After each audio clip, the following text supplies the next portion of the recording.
नमस्कार दोस्तों, आप सभी का स्वागत है इनके एजुकेशन में। और आर्मी एग्ज़ाम के लिए जो हमने सीरीज स्टार्ट की है, ये आर्मी जीडी का एग्ज़ाम है, चाहे आर्मी क्लर्क का एग्ज़ाम है, चाहे आर्मी ट्रेड्समैन का एग्ज़ाम है, सभी के लिए इम्पोर्टेंट है हमारी यह लेक्चर। तो इनको शुरू से लेकर एंड तक पूरे के पूरे लेक्चर को देखिए, ताकि आपके आर्मी एग्ज़ाम में बहुत अच्छा स्कोर आ सके और आप जो वर्दी का सपना देख रहे हैं वो आपका पूरा हो सके। तो आपको मेहनत करनी पड़ेगी और हम आपके साथ साथ मिलकर मेहनत करेंगे। आप हमारे लेक्चर्स को शुरू से लेकर एंड तक देखिए। डेली की डेली अब लेक्चर अपलोड होंगे और हमारी सीरीज का ये 7वां लेक्चर है। और डेली की डेली नए नए हम जो प्रीवियस ईयर के क्वेश्चन है और प्लस जो आगे आर्मी एग्जाम आपका जीडी का हो, क्लर्क का हो, ट्रेड्समैन का हो, जो आगे बन सकते हैं क्वेश्चन, हम उन सभी को कवर करेंगे। वन लाइनर में हम टॉपिक कवर करेंगे और साथ में जो भी इनसे रिलेटेबल जो चीज़ें होंगी उनको हम डिस्कस करेंगे। तो आपका आर्मी एग्ज़ाम का जो स्कोर है बहुत अच्छा बनेगा अगर आप हमारे इन लेक्चर्स को देखते हो। तो चलिए शुरू करते हैं। सबसे पहले हम जो हमारा क्वेश्चन है, देखिए हम इन वीडियोस में हम क्या करेंगे, हम पूरे के पूरे जीके को टच करेंगे। मीन्स कि इसमें जीके, इसमें हिस्ट्री होगी, ज्योग्राफी होगी, पॉलिटी होगी, इकोनॉमिक्स होगा, स्पोर्ट्स से होंगे, मिसलेनियस जीके होगी, सभी चीज़ों को कवर करेंगे। बस आप हमारे साथ बने रहें और मैं आपसे वादा करता हूं कि आपका आर्मी एग्ज़ाम में स्कोर बहुत अच्छा आएगा अगर आप हमारे लेक्चर्स को देखते हैं। तो चलिए शुरू करते हैं। भारत की समुद्री सीमा की लंबाई कितनी है? तो 7500 किलोमीटर है भारत की समुद्री सीमा की लंबाई। भारत की समुद्री सीमा की लंबाई 7500 किलोमीटर है। अगर आपसे ये पूरी की पूरी, मीन्स कि यहाँ पे ये इंडिया है, अगर ठीक है, अगर ये इंडिया है, यहाँ पे जो हमारे केंद्र शासित प्रदेश हैं, अंडमान निकोबार हुआ, ठीक है, आपका लक्षद्वीप हुआ, दमन एंड दीव हुआ, तो इनकी सीमा भी यहाँ पे काउंट की गई है। अगर आपसे क्वेश्चन में यह आ जाए कि भारत की मुख्य भूमि की समुद्री सीमा की लंबाई कितनी है, तब आपने 6100 लगाना है। ठीक है, तब आपने 6100 लगाना है। अगर आपसे यही सिंपली यही पूछ ले कि भारत की समुद्री सीमा की लंबाई कितनी है, तो 7500। अगर आपसे पूछ ले कि भारत की मुख्य समुद्री सीमा की लंबाई कितनी है, तो 6100 लगाना है। नेक्स्ट हमारा क्वेश्चन है, मैक्सथनीज किसका राजदूत था? तो मैक्सथनीज सेल्यूकस का राजदूत था। देखिए सेल्यूकस का पूरा नाम सेल्यूकस निकेटर था, सेल्यूकस निकेटर था।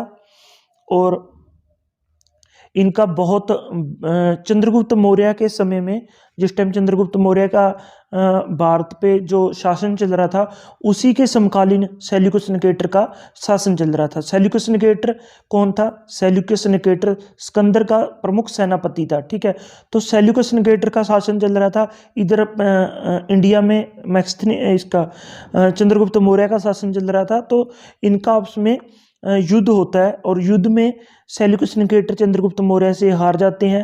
ठीक है, चंद्रगुप्त मौर्य से हारने के बाद सेल्यूकस निकेटर कुछ उसको हाथी देता है और कुछ जो सेल्यूकस निकेटर का राजदूत था मैक्सथनीज, तो सेल्यूकस निकेटर चंद्रगुप्त मौर्य से हारने के बाद मैक्सथनीज को चंद्रगुप्त मौर्य को दे देता है कि भाई तुम आज मेरे दरबार में राजदूत था, अब आपको चंद्रगुप्त मौर्य के दरबार में जो सेवाएं देनी होंगी।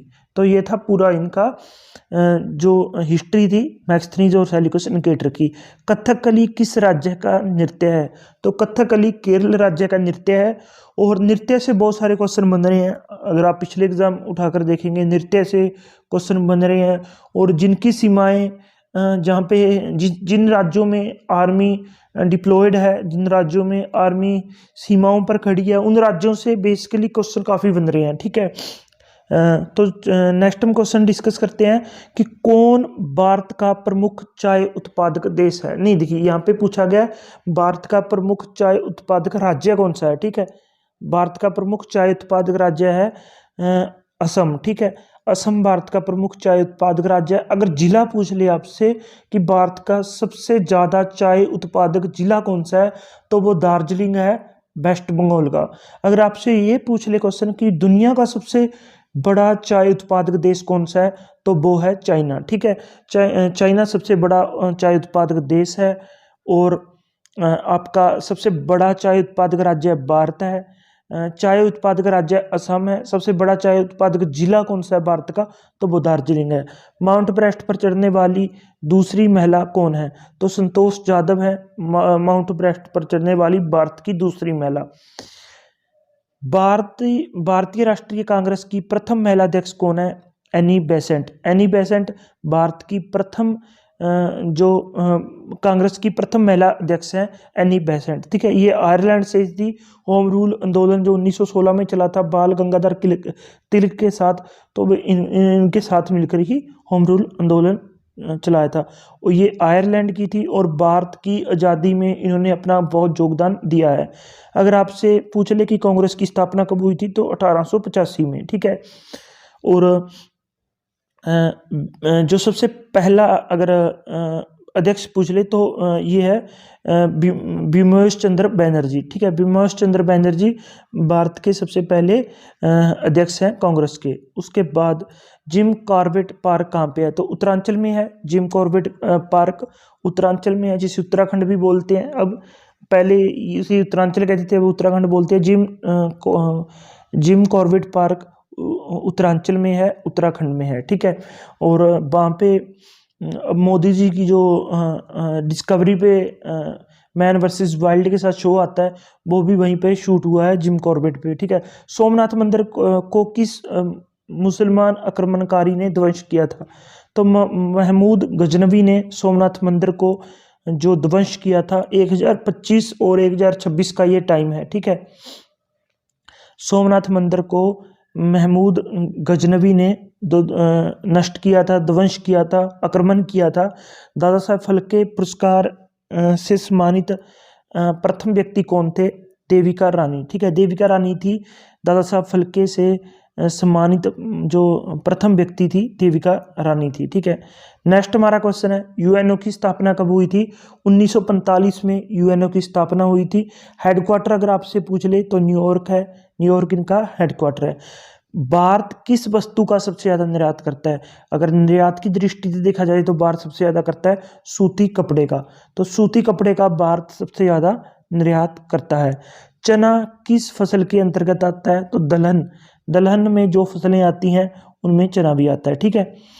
और नेक्स्ट क्वेश्चन है, महान पुरुष बिरसा मुंडा किस राज्य से थे? तो वो झारखंड से थे, ठीक है। उनके द्वारा काफ़ी आंदोलन चलाए गए थे झारखंड से रिलेटेड, तो काफ़ी इम्पोर्टेंट है बिरसा मुंडा। और इनके द्वारा काफ़ी आंदोलन चलाए गए थे और झारखंड से ही संबंधित हैं, झारखंड के रहने वाले थे, झारखंड के निवासी थे। भारतीय सेना का सर्वोच्च कमांडर कौन था? कौन है, कौन होता है, ठीक है। भारतीय सेना का सर्वोच्च सेना कमांडर कौन होता है? तो वो होते हैं राष्ट्रपति। राष्ट्रपति तीनों सेनाओं के सर्वोच्च कमांडर होते हैं। रेलवे ब्रॉडगेज की दो पटरियों के बीच कितनी दूरी होती है? 1.675 मीटर, 1.675 मीटर दो रेलवे ब्रॉडगेज की दो पटरियों के बीच की दूरी होती है। नेक्स्ट हमारा क्वेश्चन है कि सेंट्रल रेलवे का कार्यालय कहाँ पे है?